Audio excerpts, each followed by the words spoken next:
The mayor of Johannesburg, Kabelo Gwamanda, has only been in the position for a month, and he has already faced allegations of fraud and controversy over his lack of qualifications for the role. And tomorrow he will deliver his State of the City address. We preview that and what to expect from the mayor with political analyst Prof Susan Booysen. Prof, thank you very much for your time this afternoon. This is the 6th mayor in 22 months for Johannesburg. Perhaps let's take a look at the bigger picture in terms of the appointment of the mayors or the shenanigans that take place in the city of Johannesburg, for instance. And when you take a look also in relation to the Auditor General's audit outcomes, which paint a bleak picture. Yes, indeed. Now, these State of the City addresses, we see them coming fast, furiously over one a year, but typically pitched as maiden State of the City addresses, like we had Jeff Makubo of the ANC in coalition government, but in 2021, and last year Dr. Mpho Palatsi in her maiden State of the City address, and now Kabelo Gwamanda in his maiden State of the City address.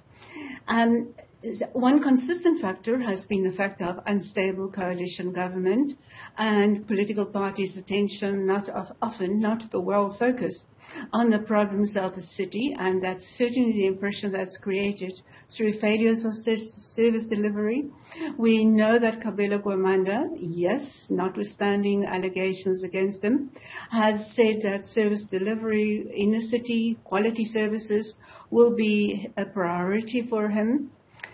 And of course, and one cannot see his promises, his undertakings in separation from the fact that he is an agent, that he acts on behalf of the ANC and the EFF.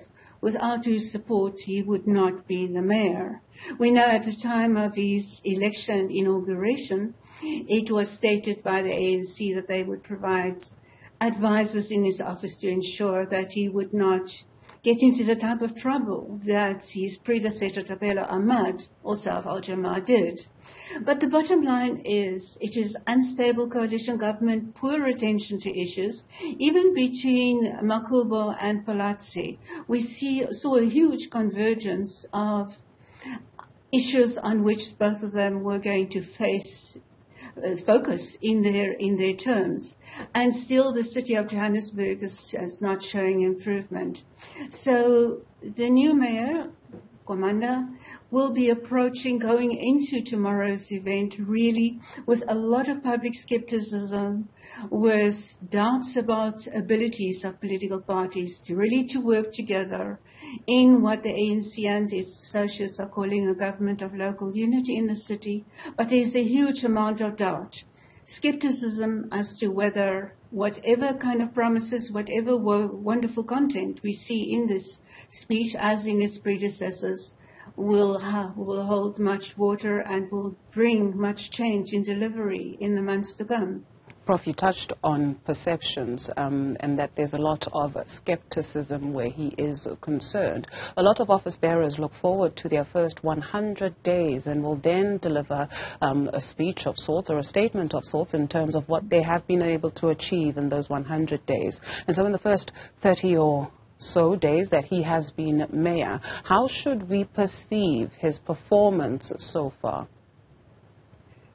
Well, in short, I don't think we have got any benchmark to go by. We can go by his predecessors as to whether they have been able to get the sustained cooperation of their coalition partners and see that there is not much to hope for. And in his case, there is really no record of delivery. Instead, there's been some record of inability on his side to attend expected meetings. So he really enters this very, very important event for the city on a deficit of expectations. And that is not a very sound position to be in. Gauteng is the only metro that is yet to deliver the state of the city and the budget. One, are you suspicious of the timing, or is it a case, too, of save the best for last? Oh, it is probably a case with all the instability and the election of the mayor very recently, the case that it just not been possible to schedule it properly beforehand. So it is really, in many respects, a last minute because it's really highly due, and the timing is really in the context of, in light of the state of coalition politics and unstable expectations as to what can be done, expected at what point. And the efforts of municipal officials in alliance then with the politicians in the council, the efforts to find that new niche areas where a mayor could come in and be seen to make a difference. Because, of course, the current address and the next politics at local level in the next few months will also have a very serious effect on next year's elections, national and provincial elections.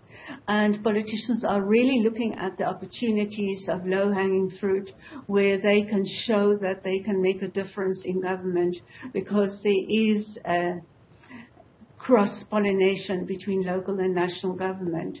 So very much depends on whether they can make realistic promises and then make promises then that they can fulfill and help build their reputations for governance. Speaking of low-hanging fruit, what is it that you, as a Gautenger, want to hear tomorrow? In the case here, it is really a case that any improvement in service, any progress in sustaining better electricity, in independence, any serious effort to bring better, cleaner water. South Africa is not Swane in this case, but there is not a great reputation for water delivery. There's not a great delivery for solid roads, for sewage processing. Just about every service, basic service that a city place of government needs, that there is a requirement that these be improved in the case of Johannesburg as well.